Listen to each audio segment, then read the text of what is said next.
Mark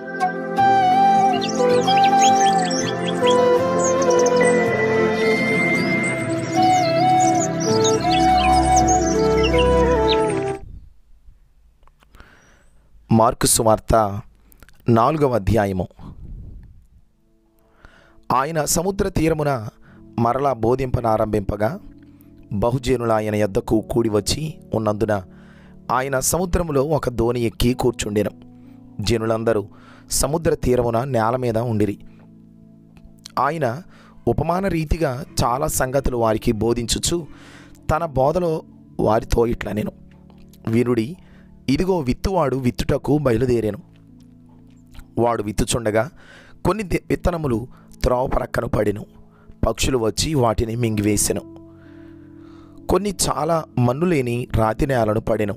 అక్కడ మన్ను లోతుగా ఉండనందున అవి వెంటనే మొలిచెను గాని సూర్యుడు ఉదయింపగానే అవి మాడి వేరు లేనందున ఎండిపోయెను.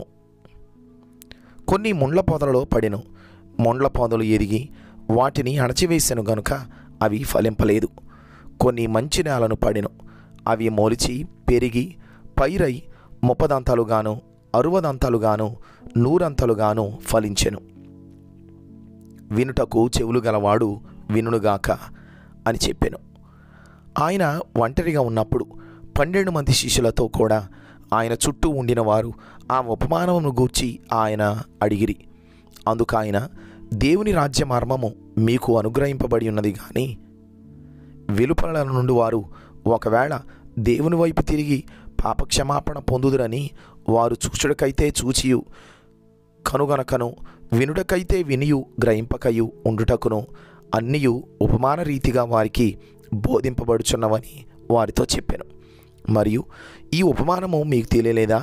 అలాగైతే ఉపమానములన్నీ మీకు ఎలాగూ తెలియనా? నేను విత్తువాడు వాక్యము విత్తుచున్నాడు. త్రోవ ప్రక్క ఉండువారెవరనగా వాక్యము వారిలో విత్తబడును గాని వారు వినిన వెంటనే సాతాను వచ్చి వారిలో విత్తబడిన వాక్యం ఎత్తుకొని పోవును.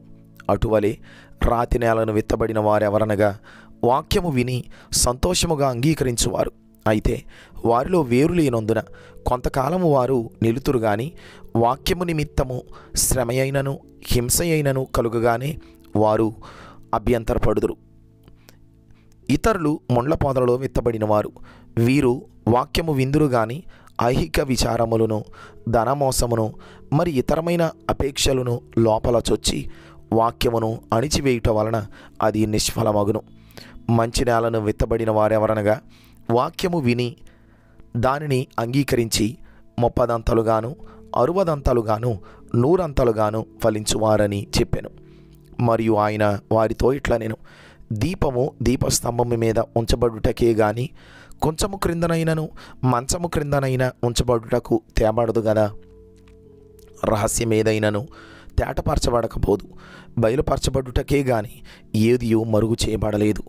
వినుటకు చెవుల ఎవనికైనా ఉండిన ఎడల వాడు వినుగాక నేను.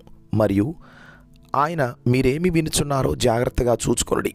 మీరెట్టి కొలతతో కొలుతురో మీకును అట్టి కొలతతోనే కొలువబడును, మరి ఎక్కువగా మీకు ఇయ్యబడును. కలిగిన వానికి ఇయ్యబడును, లేని వానికి కలిగినదియు వాని యొద్ద నుండి తీసివేయబడునని వారితో చెప్పాను. మరియు ఆయన, ఒక మనుష్యుడు భూమిలో విత్తనము చల్లి రాత్రిమగళ్ళు నిద్రపోవచ్చు మేలుకొనుచుండగా వానికి తెలియని రీతిగా ఆ విత్తనము మొలిచి పెరిగినట్లే దేవుని రాజ్యం ఉన్నది. భూమి మొదట మొలకను, తరువాత వెన్నును, అటు తర్వాత వెన్నులో ముదురు గింజలను తనంతట తానే పుట్టించును.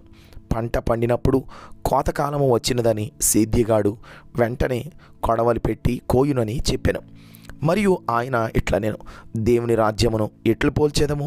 ఏ ఉపమానముతో దానిని ఉపమించేదము? అది ఆవగింజను పోలియున్నది.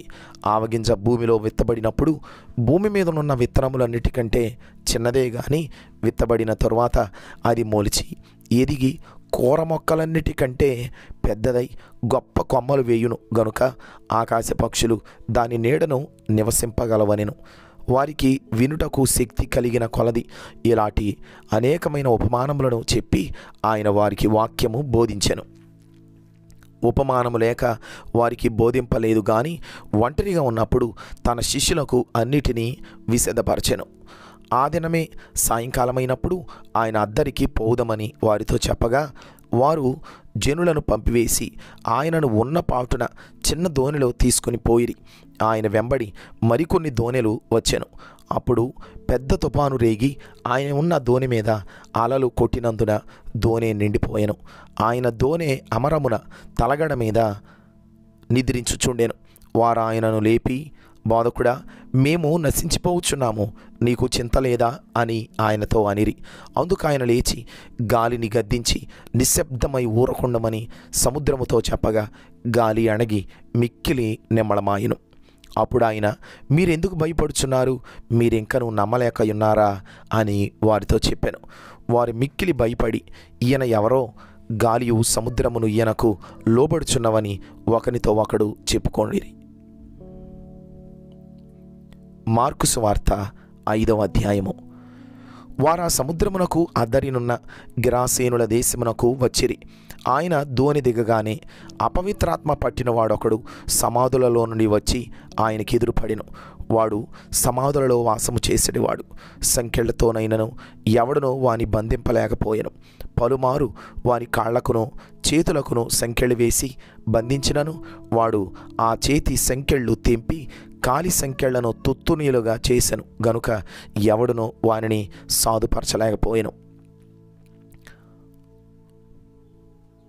వాడు ఎల్లప్పుడూ రాత్రింబగళ్ళు సమాధులలోనూ కొండలలోనూ కేకలు వేయిచు తను తాను రాళ్లతో గాయపరుచుకొనుచూ ఉండెను.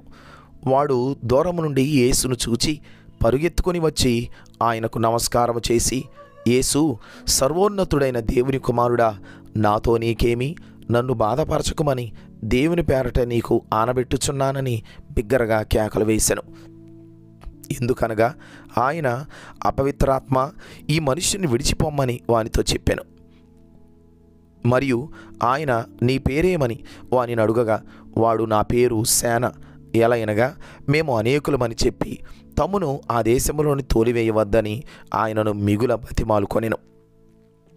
అక్కడ కొండ దగ్గర పందుల పెద్ద మంద మేయిచుండెను గనుక ఆ పందులలో ప్రవేశించినట్లు మమ్మును వాటి యొద్దకు పంపుమని ఆ దయ్యములు ఆయనను బతిమాలుకొనెను.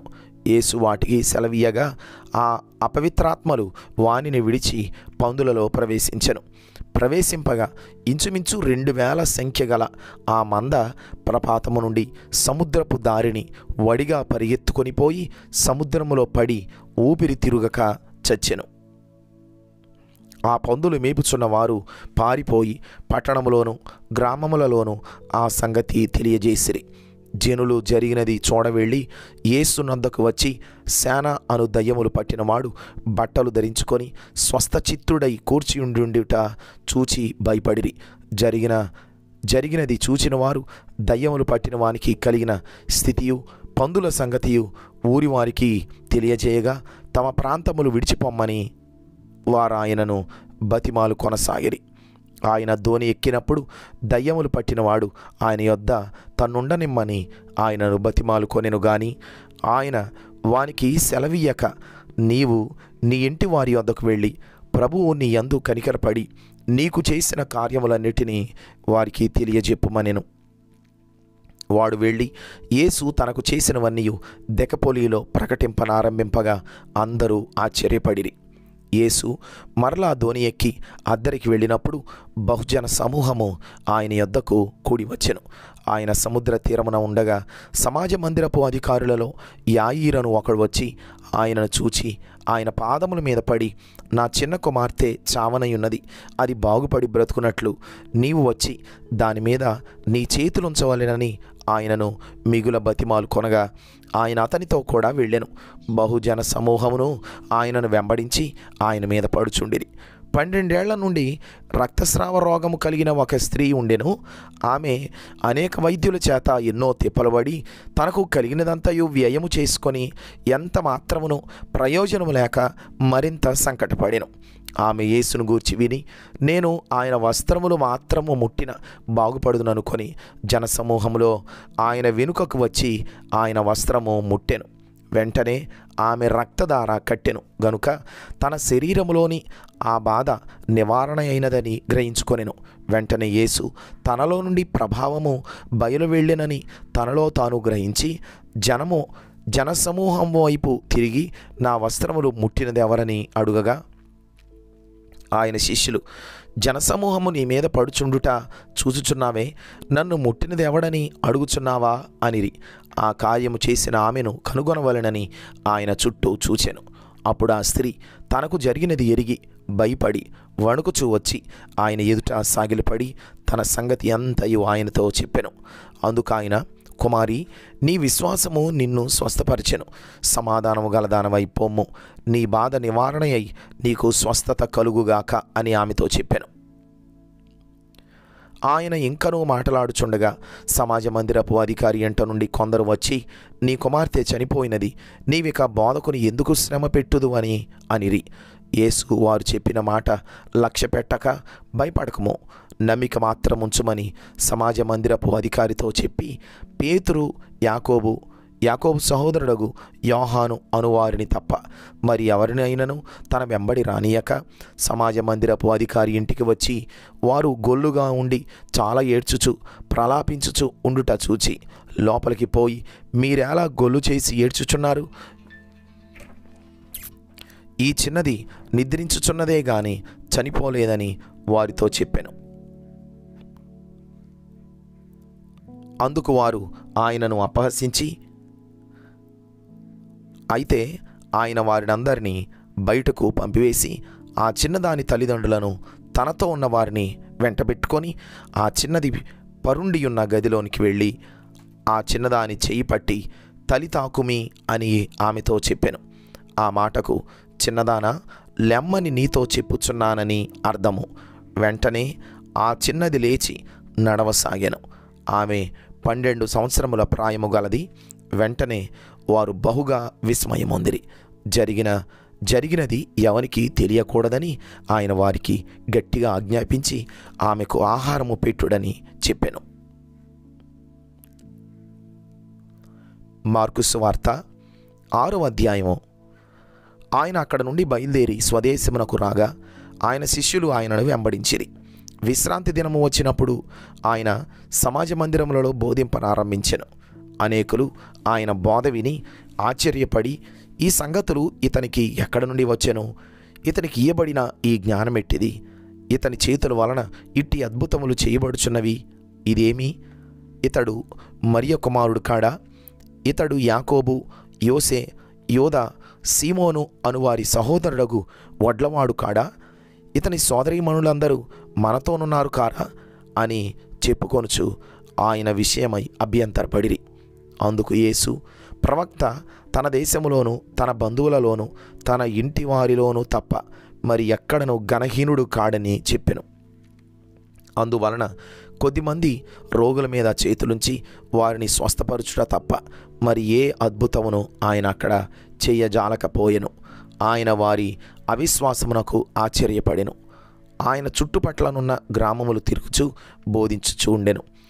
ఆయన 12 శిష్యులను తన యొద్దకు పిలిచి వారిని ఇద్దరిద్దరినిగా పంపుచు అపవిత్రాత్మల మీద వారికి అధికారమిచ్చి, ప్రయాణము కొరకు చేతి కర్రను తప్ప రొట్టెనైనను జాలెనైనను సంచిలో సొమ్మునైనను తీసుకొనక చెప్పులు తొడుక్కొనుడనియు 2 అంగీలు వేసుకొనవద్దనియు వారికి ఆజ్ఞాపించెను. మరియు ఆయన వారితో ఇట్లా, నేను మీరెక్కడ ఒక ఇంట ప్రవేశించెదరో అక్కడ నుండి మీరు బయలుదేరు వరకు ఆ ఇంటనే బస చెయ్యుడి. ఏ స్థలమందైనను జనులు మిమ్మును చేర్చుకొనక మీ మాటలు వినకుంటే మీరు అక్కడ నుండి బయలుదేరినప్పుడు వారి మీద సాక్ష్యముగా ఉండుటకు మీ పాదముల క్రింది ధూళి దులిపివేయుడి. కాగా వారు బయలుదేరి మారు మనసు పొందవలనని ప్రకటించుచు అనేక దయ్యములు వెళ్ళగొట్టుచు నూనె రాచి అనేకులకు రోగులను స్వస్థపరచుచూ నుండిరి. ఆయన కీర్తి ప్రసిద్ధమాయను గనుక రాజైన హేరోదు ఆయనను గూర్చి విని, బాప్తిస్మమిచ్చు యోహాను మృతులలో నుండి లేచియున్నాడు గనుక అతని యందు అద్భుతములు క్రియారూపములగుచున్నవని చెప్పెను. ఇతరులు ఈయన ఏలియా అనియు, మరికొందరు ఈయన ప్రవక్త అనియు, ప్రవక్తలలో ఒకని వలె ఉన్నాడనియు చెప్పుకొనుచుండిరి. అయితే హేరోదు విని, నేను తలగొట్టించిన యోహానే, అతడు మృతులలో నుండి లేచి ఉన్నాడని చెప్పాను.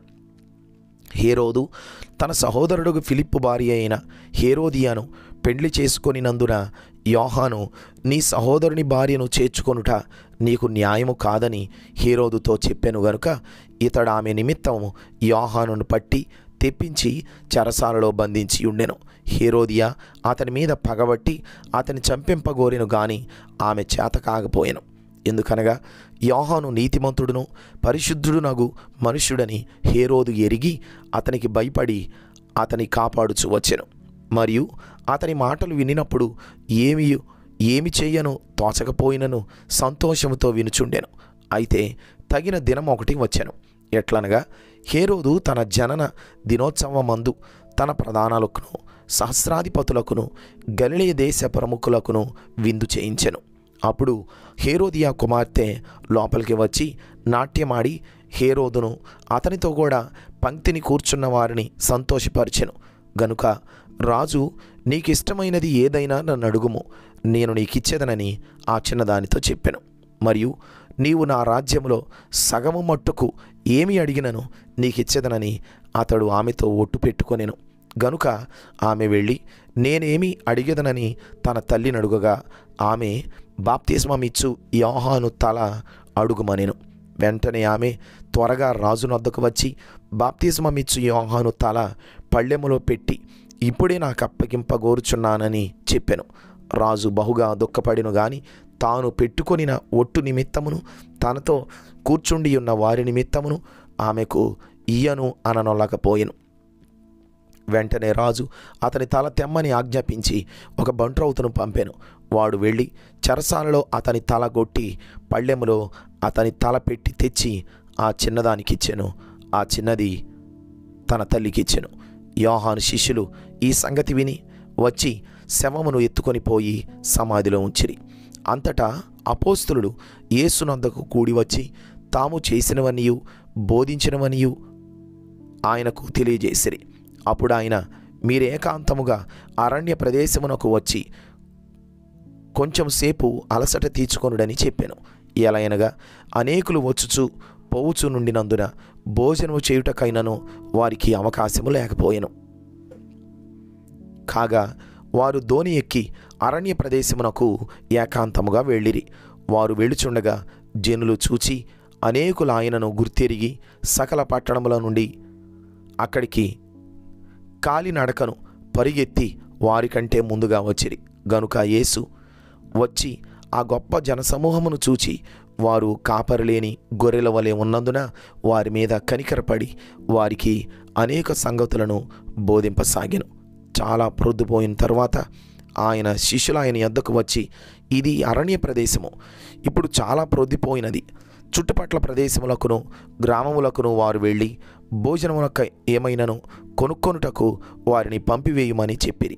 అందుకైన మీరు వారికి భోజనము పెట్టుడనగా వారు, మేము వెళ్ళి 200 దేనారముల రొట్టెలు కొని వారికి పెట్టుదమా అని ఆయన అడిగిరి. అందుకైన, మీ యొద్ద ఎన్ని రొట్టెలున్నవి పోయి చూడడని వారితో చెప్పాను. వారు చూచి తెలుసుకొని 5 రొట్టెలను 2 చేపలు ఉన్నవనిరి. అప్పుడు ఆయన పచ్చిక మీద అందరూ పంక్తులుగా కూర్చుండవలనని వారికి ఆజ్ఞాపింపగా వారు 100 మంది చొప్పునను 50 మంది చొప్పునను పంక్తులు తీరి కూర్చుండిరి. అంతటా ఆయన ఆ 5 రొట్టెలను 2 చేపలను పట్టుకొని ఆకాశము వైపు కనులెత్తి ఆశీర్వదించి ఆ రొట్టెలు విరిచి వారికి వడ్డించుటకు తన శిష్యులకిచ్చి ఆ 2 చేపలను అందరికీ పంచిపెట్టెను. వారందరూ తిని తృప్తి పొందిన తరువాత మిగిలిన చేపలను రొట్టె ముక్కలను 12 గంపెళ్ళు ఎత్తిరి. ఆ రొట్టెలు తినిన వారు 5,000 మంది పురుషులు. ఆయన జనసమూహమును పంపివేయునంతలో దోణి ఎక్కి అద్దరినున్న బెత్సయిదాకు ముందుగా వెళ్ళుడని ఆయన తన శిష్యులను వెంటనే బలవంతం చేసెను. ఆయన వారిని వీడుకొలిపి ప్రార్థన చేయుటకు కొండకు వెళ్ళెను.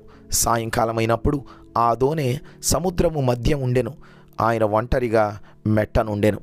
అప్పుడు వారికి గాలి ఎదురైనందున దోణి నడిపించుటలో వారు మిక్కిలి కష్టపడుచుండగా ఆయన చూచి రాత్రి ఇంచుమించు 4వ జామున సముద్రము మీద నడుచుచు వారి యొద్దకు వచ్చి వారిని దాటిపోవాలనని ఉండెను. ఆయన సముద్రము మీద నడుచుట వారు చూచి బోతమని తలంచి కేకలు వేసిరి. అందరూ ఆయన చూచి తొందరపడగా వెంటనే ఆయన వారిని పలుకరించి ధైర్యం తెచ్చుకొనుడి, నేనే, భయపడకుడని చెప్పాను. తరువాత ఆయన దోణి ఎక్కి వారి యొద్దకు వచ్చినప్పుడు గాలి అణగెను. అందుకు వారు తమలో తాము మిక్కిలి విభ్రాంతి నొందిరి.